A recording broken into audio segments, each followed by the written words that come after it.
In the third decade of October 2022, there was a lot of talk about the so-called dirty bomb, but the content of these conversations themselves, as well as comments on the relevant issues, testified in those days that before the release of this video, very few people understood what politicians and journalistic brethren. The fact is that the concept of a dirty bomb refers to two completely different things. For the first time, this concept arose in relation to thermonuclear ammunition, which began to be divided into clean and dirty, as most of you remember from the physics course, for the 10th grade, and those who entered school in '82, and later, then for 11.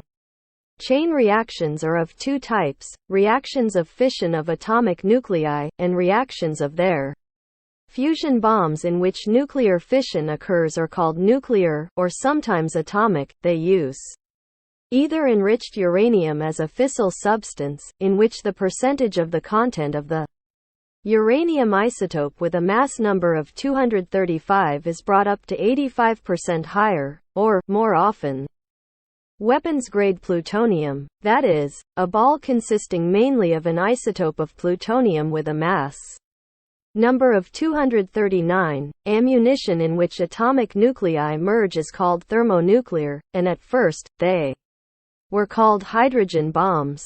Why hydrogen? Because, as an active substance, these bombs used top hydrogen deuterium, containing in the nucleus of its atom, in addition to the proton, also one neutron. But in order to start a thermonuclear reaction, you need, firstly, a high temperature, and secondly, a large number of neutrons. The first and partially, the second provides an ordinary nuclear charge placed in the body of a hydrogen bomb, their thermonuclear ammunition. The thermonuclear is preceded by a conventional nuclear, but if the heat, this nuclear explosion, produces enough neutrons produced by it, there is not enough to start a thermonuclear reaction, and therefore, a plutonium rod is also laid inside the thermonuclear charge, which begins to emit neutrons, after the start of the nuclear reaction, in the initiating charge, so that during storage,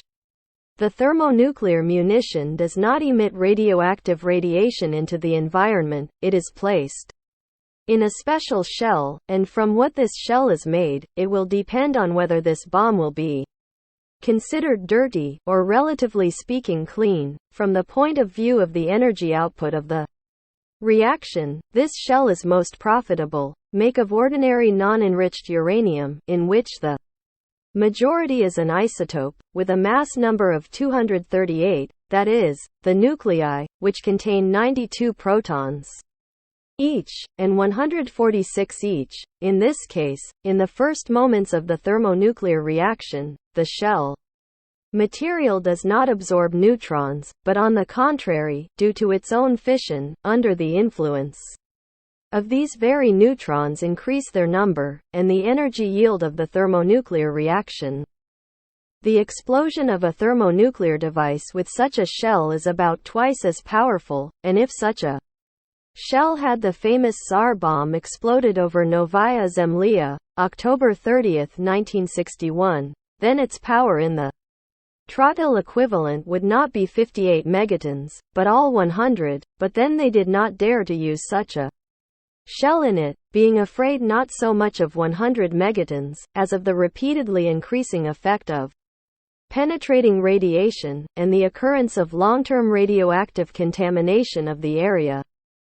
Therefore, instead of uranium, a shell of ordinary lead was used in this ammunition, which runes simply absorbed such a bomb, even called pure, because for its TNT equivalent, it had a very small neutron yield. The fact is that, when two deuterium nuclei merge into a helium nucleus, there are no extra neutrons left, but there is still a neutron output during a thermonuclear explosion.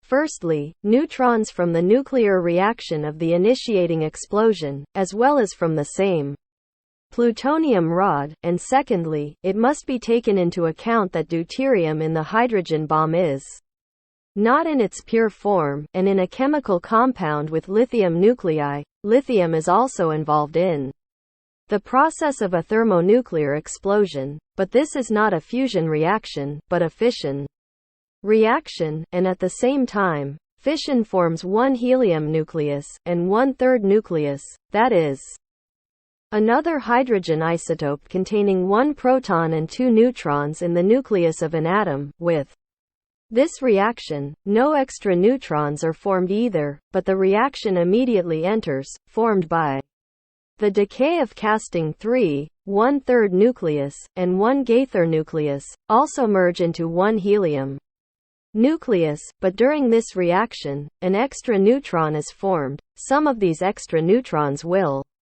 of course, participate in other transformations, but most of them will come out as they come out. And some of the neutrons involved in conditionally pure thermonuclear reactions, so the frequency of a clean bomb is very relative. By the way, in addition to a dirty bomb with a uranium shell, you can make a super dirty one with a shell, and with cobalt, and then you will get the same cobalt bomb, which, among other things, infects the surrounding area for many years. But the dirty bomb that is being said now is by no means not that thermonuclear ammunition with a uranium shell. This bomb does not belong to either thermonuclear or nuclear weapons at all. It is an ordinary bomb with an ordinary substance, which in addition to explosives, filled with radioactive waste. According to scientific classification, such ammunition is referred to as a so-called radiological weapon. Invented this weapon back in 1941, the American writer Robert Heinlein, in his story, The Name of, which can be translated into Russian, as the solution is unsatisfactory. Heinlein wrote it even before the German attack on the Soviet Union, described further hypothetical the development of the Second World War, in which the British and Germans, until the very 44th year, continued to exchange bomb attacks, without engaging in ground clashes, but at the beginning of 44, neutral Americans transmit radioactive dust to the British, which the Royal Air Force sprays over Berlin. All Berliners, including the Nazi leadership, die, and the war ends at 43, when it became clear that there would be no atomic bombs in 44, and the Second Front would have to be opened anyway. Helpful assistance put on Roosevelt's table. This very Heinlein story Roosevelt called a meeting, and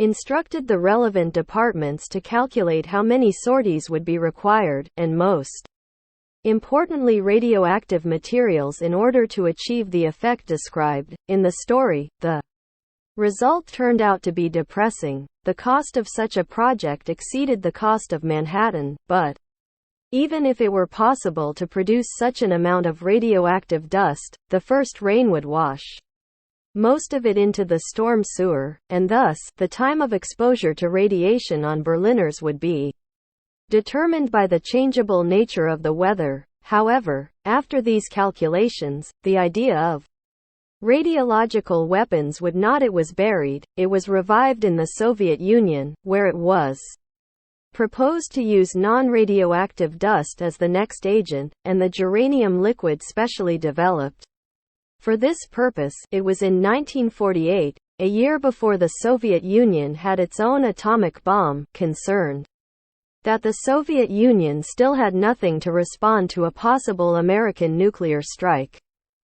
Scientists developed a generator project, within which it was proposed to pour the same geranium into the head parts of the R-2 missiles being developed at that time. Before its tests, it was assumed that this rocket could reach London and Paris from the territory of East Germany, but the generator project was abandoned before it turned out that R-2 can reach maximum to Brussels. With the advent of mass nuclear and thermonuclear weapons, the idea of a radiological bomb has become purely marginal. Firstly, over the decades that have passed since then, it has become clear that the effect of radiohuman weapons is very delayed, and the war itself may already be over, and Former opponents become closest allies before the effect its use will begin to affect.